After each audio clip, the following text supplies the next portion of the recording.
Now, the annual Nigerian Economic Summit is the foremost annual economic forum for policymakers and captains of industry from both public and private sectors of the Nigerian economy, as well as the academia, civil society organizations, and development partners. It provides a unique opportunity for participants to interact and share thoughts on key issues and challenges facing the Nigerian economy. The theme for this year's summit is Poverty to Prosperity, Making Governance and Institutions Work. Now, Temple Ashaju will take on the head economic department at Pan Atlantic University, Dr. Emeka Osuji, on this. Hello, Temple. I hope Dr. Osuji is ready to talk to us. Thank you so much, Chimoze. It's a great, for me, it's a great topic that I think the NESG has as part of its summit this time. And like you said, we got Dr. Emeka Osuji here with us on the program. Thanks a great deal for your patience and, of course, your attention, sir. But let's look at the theme for this 24th NESG Summit, Nigeria Economic Summit, Poverty and Prosperity, Making Governance and Institutions Work Again. How timely do you see this particular theme, sir? Thank you, Temple. And I'd like to say it's a pleasure for me to be opportune to share my views on some of these matters of importance in Nigeria today. The theme for the conference, to me, could not have been better. As a matter of fact, I have been part of the summit, intermittently from time to time since the starting, but I think this is one of the best teams that we have, in the sense that it is all-encompassing. Today in Nigeria, what are we talking about? The most critical things in Nigeria are poverty, okay, the absence of prosperity, okay, governance in terms of, good governance, and workability or institutions that don't work.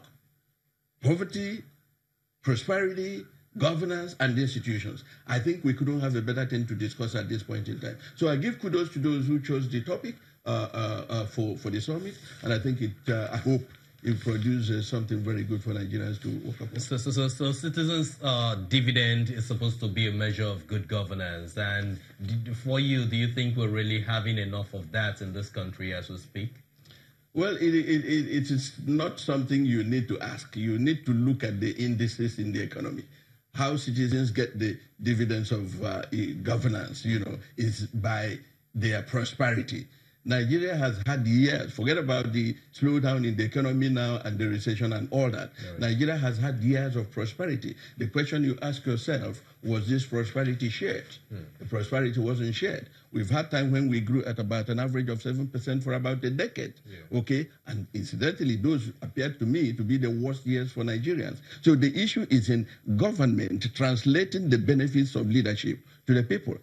And you need to measure it by, look at the number of young Nigerians that are leaving the country every year. A young woman was asking somebody this morning how she could leave Nigeria.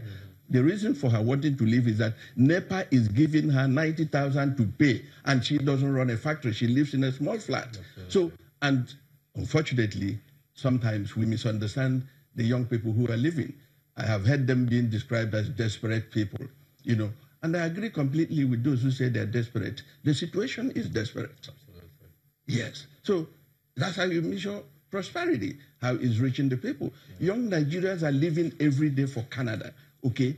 Ask yourself, what will happen if all these bright people go? Because those who are going are not the dregs of the society. They are not those with third class or those who failed their degrees. These are young people, because Canada and co will not take those who failed their degrees. So you're sending, once again, your best, just the way you did during the slave trade.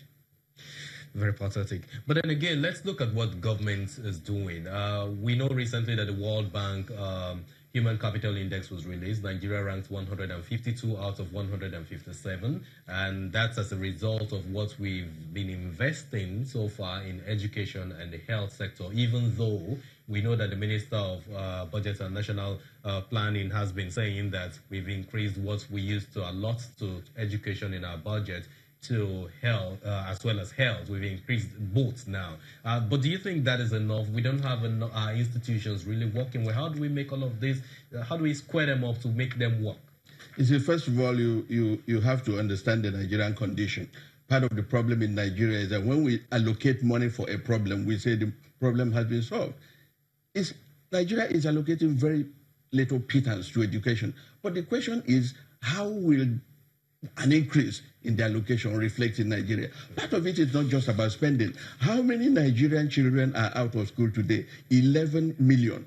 Some of them are out of school not because there is no school. Let nobody deceive himself. Some are out of school because they are in their community. School is not important. Okay? And it's beginning to become a national trend. When you graduate and you don't get a job, what is the incentive to go to school anyway? Government may need to work a little harder to convince young people who have seen Uncle Emeka, who read all the book and he has no job. So it is important. We need to increase allocation to education, but there are certain things we need to do other than allocation. That is debriefing our people, parents, that children should be in school, whether it's religion or politics or whatever that makes children not to go to school, and we accept this, that system must stop.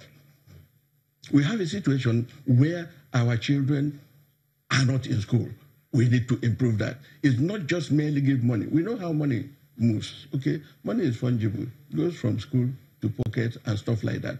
We need to work on the psyche of Nigerians to send their children to school. Poverty, however you define it, okay, is a scourge. Yeah. And poverty begins with inability to access opportunities. Okay? If you are unable to access opportunities because you're not trained, you are already heading towards the line of poverty. That's part of the problem. If children are not trained, where people don't go to school, they won't compete. When they don't compete, they will be poor. Poverty is a scourge that should be avoided everywhere, you know. And the multilateral institutions of this world have even decorated it. They've drawn lines on it. Either you are above the poverty line or below the poverty line. And when you are below, you are already, sunken in the river, where people live on less than $1.25 a day, which is hardly about 500 naira. Those people are very sad people. That is why poverty manifests in disease, ignorance, deprivation, and complete, dehumanization.